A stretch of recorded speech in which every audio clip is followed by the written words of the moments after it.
Hi అండి. Bread బోండాలు చేసుకుందాము.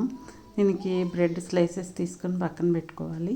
మనం 2 ఆలుగడ్డలు తీసుకొని చక్కగా కడిగేసి కుక్కర్లో పెట్టుకొని 2 విజిల్స్ వస్తే సరిపోతుంది. మెత్తగా పెట్టుకొని పక్కన పెట్టుకోవాలన్నమాట. పక్కన మెత్తగా ఇచ్చేసేయాలి. మెత్తగా ఇచ్చేసేస్తే మీకు మెత్తగా అయిపోతుంది కదా. క్యారెట్ తురుముకొని, ఒక క్యారెట్, ఒక ఉల్లిగడ్డ, మామూలుగా 2 పచ్చిమిరపకాయలు, కొంచెం కొత్తిమీర,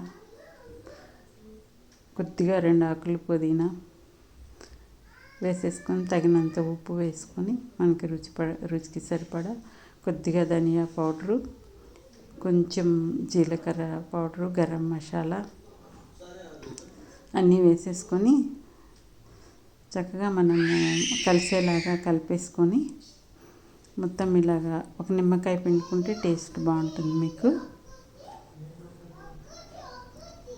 ఇట్లా మనము రౌండ్గా కావాలంటే రౌండ్ బాల్స్ లాగా చేసుకోవచ్చు. లేదంటే ఇట్లా కోలగా చేసుకున్నా అలాగే చేసుకోవచ్చు. అలా అయినా బాగుంటాయి. ఇలా చేసి పెట్టుకొని మనం స్టవ్ మీద ప్యాన్ పెట్టుకొని ఆయిల్ వేసుకొని వేడైన తర్వాత ఈ బ్రెడ్ స్లైసెస్కి ఈ బ్రౌన్ అంతా తీసేయాలి. తీసేసి మనము ఒక ప్లేట్లో వాటర్ పెట్టుకొని ఇట్లా బ్రెడ్ ముక్కని ఇలా పిండేసి చేత్తో మనము ఆ ముద్దని లోపల పెట్టి ఇట్లా మనం సర్వ్ చేసుకుంటే రౌండ్గా వచ్చేస్తుంది. మీకు అది మెత్తబడిపోయి బ్రెడ్ కవర్ అయిపోతుంది అన్నమాట. అవి మనము రోల్ చేసేసుకుంటే సరిపోతుంది. మీకు ఆయిల్లో వేసుకున్నప్పుడు వేగిపోతాయి, క్రిస్పీగా వస్తుంది అన్నమాట. పైన ఈ బ్రెడ్ మీకు చాలా టేస్ట్గా ఉంటుంది. వేడిగా తింటేనే బాగుంటుంది.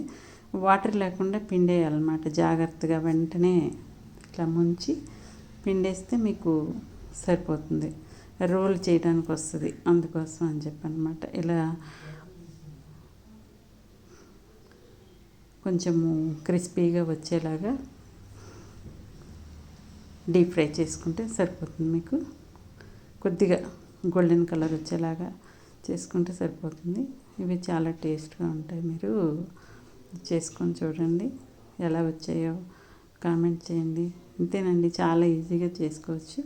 మనము టమాటా సాస్ ఉంటే పిల్లలకి పెట్టినా తింటారు. పెద్దవాళ్ళైనా టీ టైంలో చేసుకొని తినచ్చు. చాలా బాగుంటాయి.